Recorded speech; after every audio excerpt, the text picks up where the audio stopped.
Hello friends, मैं यशवीन आपका स्वागत करती हूँ तक्षशिला ट्यूटोरियल्स के ऑनलाइन चैनल पर। तो दोस्तों, आज होगा लेक्चर 8.4। लेक्चर 8.3 में हमने क्या क्या पढ़ा था? असंक्रामक रोग पढ़े थे कि वो कौन कौन से होते हैं, जैसे एलर्जी और कैंसर, जो एक व्यक्ति से दूसरे व्यक्ति में ना फैलता हो। और पढ़ा था अमीबियासिस के बारे में। और हमारा मेन टॉपिक चल रहा है मनुष्य में सामान्य रोग। मनुष्य में सामान्य रोग कितने हमने आपको बताए थे? 6 बताए थे। उन 6 में से एक तो हमने आपको प्रीवियस लेक्चर में ही कवर कर दिया है, और बाकी के 2 मतलब आगे वाले 2 और 3 जो रोग हैं उसको हम आज के लेक्चर में कवर करेंगे। तो चलिए दोस्तों, आज का लेक्चर शुरू करते हैं। आज के लेक्चर में हम पढ़ेंगे मलेरिया और डेंगू के बारे में। नाम तो सुना ही होगा इन दोनों का। सबसे पहले हम पढ़ेंगे मलेरिया के बारे में कि मलेरिया क्या होता है, कैसे होता है रोगी को मलेरिया, और जिस व्यक्ति को ये मलेरिया होता है उसमें कौन कौन से लक्षण देखने को मिलते हैं, और इसके रोकथाम के उपाय कि आप किस तरीके से इसको रोक सकते हैं, ट्रीट कर सकते हैं और अवॉइड कर सकते हैं। तो चलिए दोस्तों, सबसे पहले तो हम ये पढ़ेंगे कि इसके कारक जन कौन है, कि किसकी वजह से क्या होता है ऐसा जिसकी वजह से क्या हो जाता है, मलेरिया हो जाता है। तो आज का हमारा सबसे पहला टॉपिक है मलेरिया। मलेरिया पढ़ेंगे और ये हमारा रोग है, रोग नंबर 2। ठीक, कितने रोग हमें पढ़ने हैं? 6 रोग पढ़ने हैं। 6 में से एक हो गया है और आज हमारा है दूसरा रोग। दूसरा रोग है मलेरिया। मलेरिया क्या रोगजनक? रोगजनक मतलब किसकी वजह से मलेरिया हो जाता है? मलेरिया रोग का जनक एक प्रोटोजोआ। अब देखिए दोस्तों, यहाँ पे भी क्या आया? प्रोटोजोआ आया। और इससे पहले जो हमने अमीबियासिस पढ़ाया था उसमें भी क्या था? प्रोटोजोआ ही था। दोनों केसेस में क्या है? प्रोटोजोआ ही इसका रोगजनक है। प्रोटोजोआ जीव प्लाज्मोडियम। अब देखिए, वहां पे एंटमीबा हिस्टोलिटिका था और यहाँ पे क्या है? प्लाज्मोडियम है, जिसकी वजह से क्या होता है? रोग फैलता है। एंटमीबा हिस्टोलिटिका की वजह से अमीबियासिस हो रहा था और प्लाज्मोडियम की वजह से क्या होता है? मलेरिया हो जाता है। मलेरिया रोग का जनक एक प्रोटोजोआ जीव जिसका नाम क्या है? प्लाज्मोडियम। प्लाज्मोडियम को इंग्लिश में भी क्या कहते हैं? प्लाज्मोडियम कहते हैं। अब देखिए दोस्तों, सिर्फ एक नहीं है कि सिर्फ प्लाज्मोडियम की भी कई प्रजातियां होती हैं जो कि मलेरिया रोग को फैलाने में सहायक होती हैं। सिर्फ ऐसा नहीं है प्लाज्मोडियम की बहुत ज़्यादा सी प्रजातियां होती हैं। अब देखिए, प्लाज्मोडियम की वजह से क्या हुआ? मलेरिया तो हो गया। अब जब मलेरिया हो जाएगा तो उसके लक्षण क्या क्या देखने को मिलेंगे ये भी हम देखते हैं। कुछ लक्षण इसमें ऐसे हैं जो कि सब में सिमिलर है, जैसे तेज बुखार आ जाना, सर में दर्द हो जाना, ठीक, और शरीर का कमजोर हो जाना। ये कुछ लक्षण ऐसे हैं जो आप हर रोग में लिख सकते हो अपने पॉइंट्स बढ़ाने की वजह से। सबसे पहला लक्षण है, इस रोग में रोगी की भूख मर जाती है। ठीक, इसमें भी आप इससे पढ़ाने वाले आगे जितने हम पढ़ाएंगे उसमें भी आप ये लाइन लिख सकते हैं कि रोगी की भूख मर जाती है। दूसरा, रोगी को तीव्र ज्वर चढ़ जाता है। अब मलेरिया तो पता ही होगा, मलेरिया बुखार कि कितनी तेज बुखार आ जाता है, कितनी तेज ज्वर मतलब यही होता है फीवर, बुखार। ठीक, तीसरा लक्षण है, रोगी को कब्ज हो जाता है तथा जी मचलाता है। ये वाला कुछ नया है, ठीक, ये वाला हम इसमें लिखेंगे।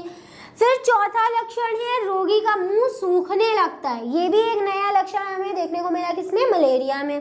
फिर पांचवा, रोगी के सिर, पेशियों और जोड़ों में तीव्र दर्द होता है। ये वाला तो हमने पिछली बार भी पढ़ा था कि उसके क्या होता है? शरीर में दर्द उत्पन्न होता है।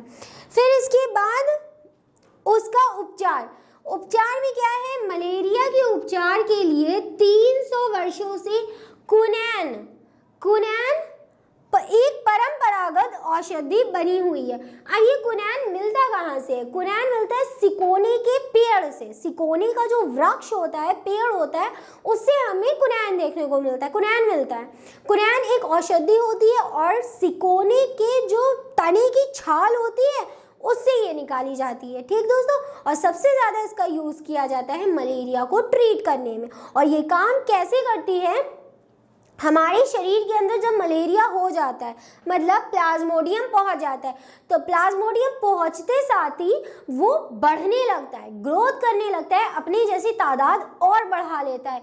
तो ये जो क्विनैन एक औषधि है जो कि 300 वर्षों से यूज करी जाती है मलेरिया को ट्रीट करने में, ये क्या काम करती है, प्लाज्मोडियम की हर व्यवस्था को नष्ट कर देती है। अगर हमारी बॉडी में प्लाज्मोडियम नहीं रहेगा तो क्या मलेरिया होगा? नहीं होगा ना। तो इसी वजह से क्विनैन क्या करता है कि हमारे शरीर में जो प्लाज्मोडियम उपस्थित है उसकी सारी अवस्थाओं को नष्ट कर देता है, और जिसकी वजह से मलेरिया ट्रीट हो जाता है, खत्म हो जाता है। फिर हमने सारी ये वाली पढ़ लिए, ये वाली हेडिंग पढ़ ली, ये वाली हेडिंग पढ़ ली। अब हमारी हेडिंग बची है उपचार, कि किस प्रकार, उपचार भी पढ़ लिया है। अब हमारी हेडिंग बची है बचाव व नियंत्रण, कि हम किस तरीके से इसका बचाव कर सकते हैं या इस पे नियंत्रण कर सकते हैं। बचाव तो सबसे पहले ये दोस्तों कि कोई भी ऐसी जगह जहाँ पे मच्छर मक्खी इकट्ठा होते हैं उस जगह को ना बनने दे। जैसे तालाब और नालियाँ खुली होती हैं और उसमें पानी जमा होता है तो उस जगह पे बहुत ज़्यादा मच्छर आ जाते हैं। और ये प्लाज्मोडियम मेनली हमें देखने को कहाँ मिलता है? मच्छरों में। मादा एनोफ्लीज का तो नाम सुना होगा सबने। मादा एनोफ्लीज क्या काम करती है, उसके अंदर ये प्लाज्मोडियम होता है, और यही प्लाज्मोडियम जब हमको मादा एनोफ्लीज काट लेती है तो प्लाज्मोडियम हमारे अंदर चला जाता है। या कोई ऐसा व्यक्ति, ठीक, या गौर से सुनिए, कोई ऐसा व्यक्ति है जिसको मलेरिया है, ठीक, मलेरिया है, और उसको मादा एनोफ्लीज मतलब मच्छर जो है, मच्छर ने आके काट लिया, और जब वो काटेगा तो उसका जो स्ट्रिंग होता है, उसका जो माउथ डंग जिसको बोलते हैं, वो डंग वो हाथ के अंदर चुभो देगा। जैसे ही चुभोएगा तो उसके अंदर का ब्लड खींच लेगा ना मच्छर। यही तो होता है ना कि मच्छर खून चूसते हैं, तो मच्छर क्या करेगा, उस रोगी व्यक्ति का खून चूस लेगा। तो जो प्लाज्मोडियम था वो किस में चला गया? मच्छर में चला गया। अब मच्छर का कोई ऐसा रूल तो है नहीं कि वो एक इंसान को काटेगा दूसरे को नहीं काटेगा।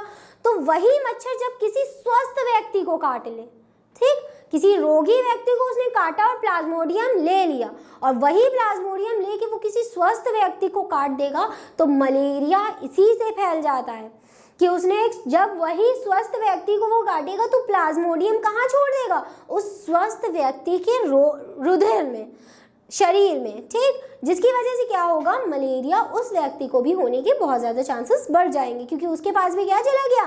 प्लाज्मोडियम चला गया। प्लाज्मोडियम इधर से उधर फैल गया।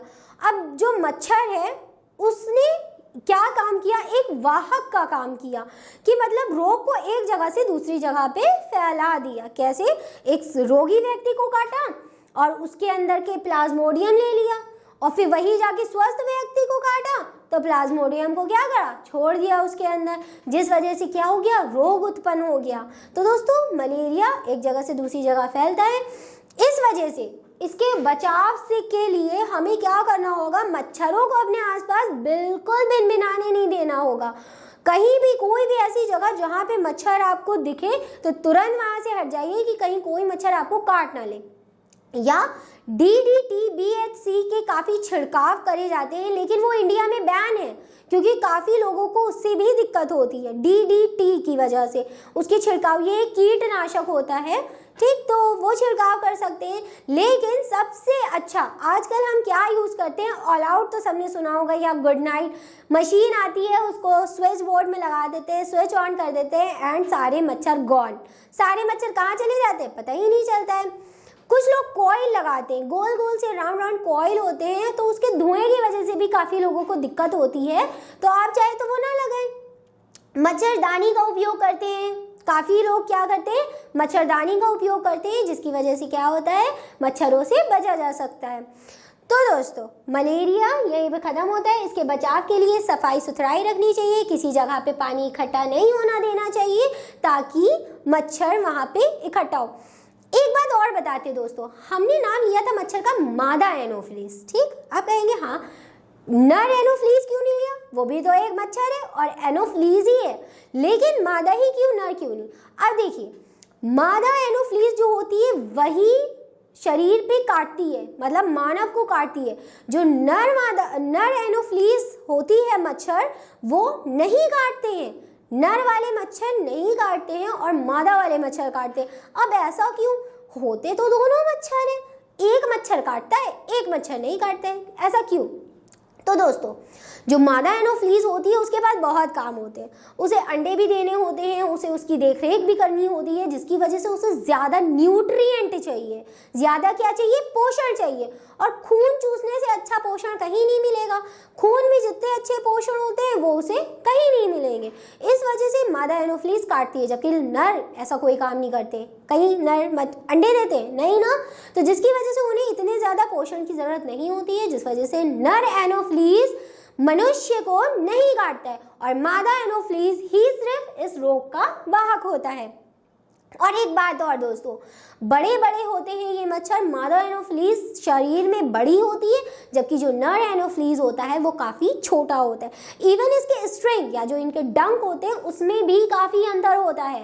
अब देखिए, मादा एनोफ्लीज काटती है तो उसके डंक उसके हिसाब से होंगे, बड़े बड़े डंक होंगे, और जो नर एनोफ्लीज होते हैं उसके डंक थोड़े छोटे होते हैं, क्योंकि उन्हें काटने से तो मतलब है नहीं कुछ। तो दोस्तों, ये भी एक पॉइंट था जो हमने सोचा शायद आपको बता दें, थोड़ा इंटरेस्टिंग था कि हमेशा मादा ही काटती है, नर नहीं काटता कभी। तो चलिए दोस्तों, मलेरिया हमारे यहीं पे कंप्लीट होता है। मलेरिया से बचिए।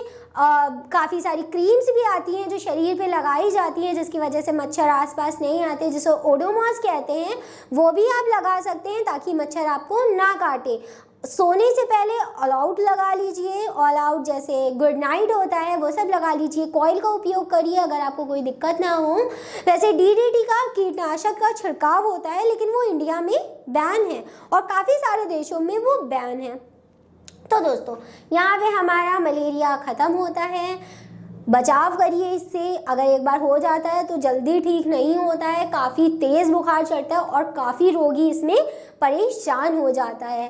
तो दोस्तों, मलेरिया कंप्लीट के बाद अब हम दूसरा कौन सा पढ़ेंगे रोग? डेंगू। डेंगू भी थोड़ा बहुत इसी की तरह सिमिलर है, लेकिन बस उसमें थोड़े थोड़े नाम चेंज हो जाएंगे। प्लाज्मोडियम की जगह एडीज एगिप्टी नाम का मच्छर आ जाएगा, ठीक। तो काफ़ी कुछ चेंजेस होंगे और बाकी सब कुछ सेम है। मच्छर के काटने से ये भी होता है और मच्छर के काटने से डेंगू भी होता है। इसमें भी बहुत तेज बुखार चढ़ता है और डेंगू में भी बहुत तेज बुखार चढ़ता है। तो दोनों को कंपेयर करके पढ़ लीजिए, जल्दी याद हो जाएगा और दोनों एक साथ याद हो जाएंगे। हर चीज में सिर्फ 2 या 3 चीजों को आपको ध्यान अच्छे से देना है कि उसका रोग जनक क्या है, वो कौन सी ऐसी चीज है जिसकी वजह से वो फैलता है और किस वजह से वो फैलता है, और उसके बचाव और रोकथाम और उपचार ये सब तो सब में एक है जो हम आपको पहले से बताते चले आ रहे हैं। तो चलिए दोस्तों, अब बढ़ते हैं अपने नेक्स्ट टॉपिक की तरफ, जो कि है डेंगू। दोस्तों, अब हम पढ़ेंगे डेंगू के बारे में और डेंगू को पूरा पढ़ के अपना लेक्चर कंप्लीट करेंगे। तो सबसे पहले डेंगू बुखार, ये है तीसरा रोग। हमने कितने आपको रोग बताए थे? 6 बताए थे, उसमें से अब हम आपको तीसरा पढ़ाने वाले हैं। तीसरा रोग है डेंगू बुखार। इसको पहले से ही बुखार कह दिया क्योंकि इसमें बहुत तेज बुखार चढ़ता है, ठीक। यहाँ एक विषाणु जनित बुखार है। अब देखिए, यहाँ पे ये नाम आया विषाणु जनित, ये इंपॉर्टेंट है क्योंकि ये रोग किसकी वजह से होता है? एक विषाणु की वजह से होता है। अभी इससे पहले जो हमने आपको 2 रोग पढ़ाए वो दोनों किसकी वजह से हो रहे थे? प्रोटोजोआ की वजह से हो रहे थे। लेकिन ये जो रोग है डेंगू बुखार जो होता है वो किसकी वजह से होता है? विषाणुओं की वजह से होता है। विषाणु जनित बुखार है, किसकी वजह से होगा दोस्तों? विषाणु की वजह से होगा। विषाणु जनित बुखार है जिसे हड्डी तोड़ बुखार भी कहते हैं। अब हड्डी तोड़ से मतलब है कि इसमें हड्डी नहीं टूटती है, ठीक। हड्डी तोड़ बुखार से मतलब है कि इसमें बहुत तेज बहुत खतरनाक वाला बुखार चढ़ता है कि बस बिल्कुल लगता है कि अब तो बुखार बिल्कुल अपनी चरम सीमा पर है। तो इसलिए इसको कहते हैं कि ये एक हड्डी तोड़ बुखार है, क्योंकि इसमें जो ज्वर चढ़ता है, जो फीवर चढ़ता है, वो बहुत ही ज़्यादा हाई लेवल का होता है। डेंगू विषाणु की वाहक मादा एडीज मच्छर। अब देखिए, ये विषाणु कहाँ किसकी वजह से फैलेगा? मादा एडीज मच्छर, जिसका नाम है एडीज एगिप्टी, ठीक। एडीज एगिप्टी नाम है इसका, और ये क्या है? मादा एडीज मच्छर है। हमने आपको इसीलिए इससे पहले बता दिया था, मादा वाला ही काटता है, नर वाला मच्छर नहीं काटता है, सिर्फ मादा वाली मच्छर काटती है। और क्यों काटती है ये भी हमने आपको बता दिया था। मादा एडीज मच्छर, जिसका नाम क्या है दोस्तों, एडीज एगिप्टी है, इस रोग का विषाणु फ्लेविवाइरिडी कुल का सदस्य है, जिससे फ्लेविवाइरस, ये जो नाम है बहुत ज़्यादा इम्पॉर्टेंट नाम है। अब देखिए, हमने आपको अभी तक ये बताया कि वायरस की वजह से होता है, लेकिन किस वायरस की वजह से, उसका नाम क्या है, फ्लेविवाइरस। ठीक दोस्तों, ऐसे लिखते हैं, फ्लेविवाइरस कहा जाता है।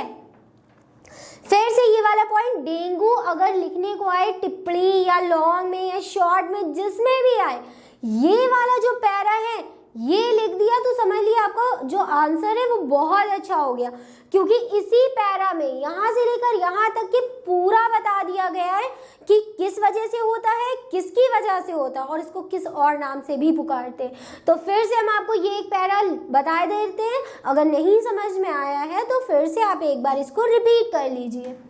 यहाँ एक विषाणु जनित बुखार है, क्यों, क्योंकि विषाणु की वजह से होता है, जिसे हड्डी तोड़ बुखार भी कहते हैं। हड्डी तोड़ बुखार, इसमें हड्डी नहीं टूटती है, बहुत तेज बुखार होता है, जिस वजह से इसे हड्डी तोड़ बुखार कहते हैं। डेंगू विषाणु की वाहक मतलब मादा एडीज मच्छर, जिसको एडीज एगिप्टी कहते हैं, इस रोग का विषाणु फ्लेविवाइरिडी कुल का सदस्य है, फ्लेविवाइरिडी कुल का सदस्य है, और इस वायरस का नाम क्या है, फ्लेविवाइरस। इसमें हमको 3 चीजें याद रखनी है। सबसे पहला, डेंगू किसकी वजह से हो रहा है, विषाणु की वजह से हो रहा है। दूसरा, उस विषाणु का नाम क्या है, फ्लेविवाइरस नाम है। तीसरा, किस मच्छर की वजह से हो रहा है, ठीक, मादा एडीज मच्छर, जिसका नाम क्या है, एडीज एगिप्टी। बस खत्म, यही 3 चीजें हमें याद करनी है डेंगू में। बहुत ध्यान से इन तीनों चीज़ों का नाम और इन तीनों चीज़ों को लिखते कैसे हैं, उनकी राइटिंग अच्छे से आप देख लीजिएगा, पढ़ लीजिएगा, हो सके तो किसी रजिस्टर में लिख के देख लीजिएगा। जब आप लिख के देखते हैं तो वो चीज़ आपके दिमाग में समझ लिए छप जाती है। ठीक दोस्तों, तो लिख के ज़रूर देखा करिए, कोई भी क्वेश्चन हो, चाहे वो मैथ का, फिजिक्स का, केमिस्ट्री का या बायो का, अगर वो बहुत ज़्यादा इंपॉर्टेंट है तो आप उसको अपने रजिस्टर पे लिखिए, क्योंकि बोर्ड में कॉपी लिखनी होती है, ठीक, पढ़नी तो होती नहीं है, ना समझानी होती है। जितना अच्छा आप लिखेंगे उतना ही अच्छा आपको नंबर मिलेगा। वाइवा तो लेगा नहीं एग्जाम्पलर, वो तो प्रैक्टिकल में आपका होगा, लेकिन जो मेन होता है कॉपी, उसमें आप जिस प्रकार का प्रेजेंट करेंगे, जिस प्रकार का लिखेंगे, उतने ही अच्छे आपको नंबर मिलेंगे। तो दोस्तों आइए देखते हैं कि ये कितने प्रकार से होते हैं, इनके कितने लक्षण होते हैं। डेंगू बुखार के लक्षण, डेंगू बुखार की 2 श्रेणियां होती हैं, 2 प्रकार से देखने को मिलते हैं। एक होता है साधारण डेंगू बुखार और दूसरा होता है प्रचंड डेंगू बुखार। साधारण डेंगू बुखार, जैसे कि इसका नाम है, ये थोड़ा साधारण होता है, बहुत ज्यादा खतरनाक नहीं होता है, इसमें आपको बहुत ज्यादा दिक्कतें फेस करने की जरूरत नहीं पड़ती है, तो इसीलिए इसे कहते हैं साधारण डेंगू बुखार। लेकिन जो ये वाला है दूसरा प्रचंड डेंगू बुखार, इसमें रोगी की पूरी तरीके से हालत खराब हो जाती है, क्योंकि ये बहुत ही ज्यादा खतरनाक व्यवस्था का होता है। तो सबसे पहला पढ़ते हैं साधारण डेंगू बुखार। इसमें क्या होता है, तेज ज्वर आता है, सर दर्द होता है, तेज ज्वर मतलब बुखार, ठीक, फीवर, सर दर्द होता है, जोड़ों में दर्द होता है, चक्कर आने लगता है, भूख नहीं लगती है, आदि इसी प्रकार के लक्षण देखने को मिलते हैं। फिर दूसरा लक्षण है प्रचंड डेंगू बुखार। ये डेंगू बुखार की 2 अवस्थाएं होती हैं, इसकी भी क्या होंगी, 2 अवस्थाएं होंगी। प्रचंड डेंगू बुखार 2 प्रकार से और होता है, ए और बी। ए वाला है डेंगू रक्त स्त्राव ज्वर। इसमें क्या होता है, नाक से और जो मुंह से रुधिर आने लगता है, रुधिर का स्त्रावण हो जाता है, इसीलिए इसको क्या कहते हैं, डेंगू रक्त, रक्त मतलब रुधिर, ब्लड, स्त्राव ज्वर। नाक से मुंह से खून की उल्टियां तक के होने लगती हैं, इसीलिए इसे प्रचंड डेंगू बुखार कहते हैं। तो डेंगू ये वाला हो गया। फिर बी, डेंगू घातक लक्षण। इसमें क्या होता है, इसमें बेचैनी, रुधिर दाब का अत्यधिक कम हो जाना, मतलब जो बीपी होता है वो काफी कम हो जाता है, ब्लड प्रेशर, ब्लड प्रेशर काफी कम हो जाता है तथा शरीर के मुख्य अंगों में तरल की कमी हो जाती है, मतलब डिहाइड्रेशन हो जाता है। जो वाटर हमारे अंदर होता है, तरल होता है, उसकी काफी ज्यादा कमी हो जाती है शरीर में। तो दोस्तों सबसे पहले हमने क्या किया, पहले देखा कि ये किसकी वजह से होता है, कारक, फिर इसके लक्षण देखे। अब इसके बचाव और रोकथाम किस प्रकार से कर सकते हैं। सबसे पहले तो पानी वाली जगह पर मच्छरों को इकट्ठा ना होने दे, कहीं पर भी पानी ना जमने दे, वही सब चीजें बचाव हो गई। प्लस इसका उपचार किस प्रकार से किया जाता है, इसकी कोई एंटीबायोटिक नहीं होती, प्रतिजैविक नहीं होती है। हमने नोट्स में इसके उपाय लिख दिए हैं, आप वहां से पढ़ सकते हैं। तो दोस्तों आज का लेक्चर हमारे यहीं पे कंप्लीट होता है। इस लेक्चर से रिलेटेड सारे नोट्स आपको नीचे डिस्क्रिप्शन बॉक्स में मिल जाएंगे। तो दोस्तों आज के लिए बस इतना ही, मिलते हैं अपनी नेक्स्ट क्लास में। Thank you.